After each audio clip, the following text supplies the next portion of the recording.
Indeed. Catherine, thank you very much. We're going to have a lot more on this coming up. Trace? Yeah, in fact, reaction right now to the investigation from the ranking member of the House Intel Committee, Republican Congressman Pete Hoekstra, issuing a statement saying, and we're quoting here, at the same time the situation in Afghanistan is decidedly getting worse and the Taliban is advancing, the Obama Justice Department is launching an investigation that risks disrupting CIA counterterrorism initiatives. Congressman Hoekstra joins us now from Lansing, Michigan. Congressman, welcome to you, sir.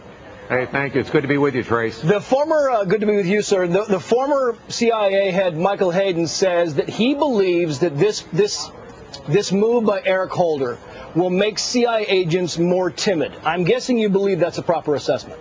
Oh, I do. Remember, the key words are here. They're reopening a case. This has been looked at by the IG at the CIA. It's been looked at by Congress. It's been looked at by the Justice Department. It's all been done before. And now Eric Holder is looking back. He's going back to things that were done years ago.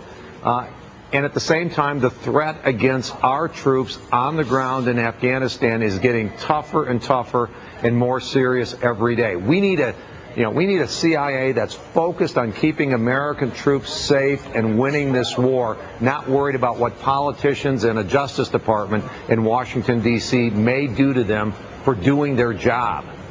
There's a school of thought out there, Congressman, that says that some of these agents may have gone outside the authority that was given to them, and they were too aggressive in this. Your thoughts on that?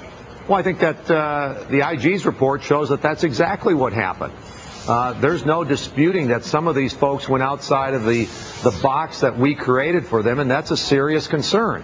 But also now the IG, the CIA, Congress, and the Justice Department all looked at it and said, here are the cases, here are the facts, here's how that should be dealt with. Those cases were dealt with, but now Eric Holder wants to go back and relook at that. And I think earlier, I think it may have been Martha said, what has changed?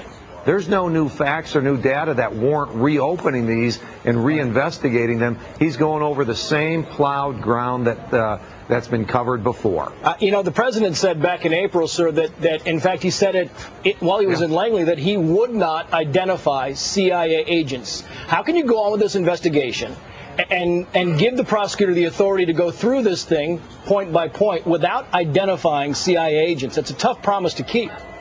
He can't keep that promise. The other thing that the president said that I very much agreed with, he said, we need to look forward. We don't want to look back. And now we're looking backwards. The president needs to lead. His national security team right now is in disarray. Eric Holder is freelancing. Leon Panetta, according to press reports, has threatened to resign. The lead Democrats in the House of Representatives are saying the CIA lies all the time. The president needs to lead. He needs to focus. He needs to deal with the threat that our troops are facing each and every day. The ranking Republican on the House Intel Committee, Pete Hoekstra. Congressman, thank you, sir. Hey, great. Thank you. And it's a big story. Want to know what you think about all of this? Go to foxnews.com, take our poll. Just click on the You Decide link. Go to foxnews.com and get on this online survey. The question here is, what do you think? Is it a good idea to reopen these cases of alleged abuse of terror suspects? So far, more than 62,000 of you, thank you very much, have already voted in the poll. We look forward to hearing from the rest of you. Here's how it comes out at this moment. 6% say yes, these should be reopened and re-examine these cases. 94% say that they do not believe that this is a good idea to reopen these cases. And we're going to do a lot more on this coming up. Trace. Now, the White House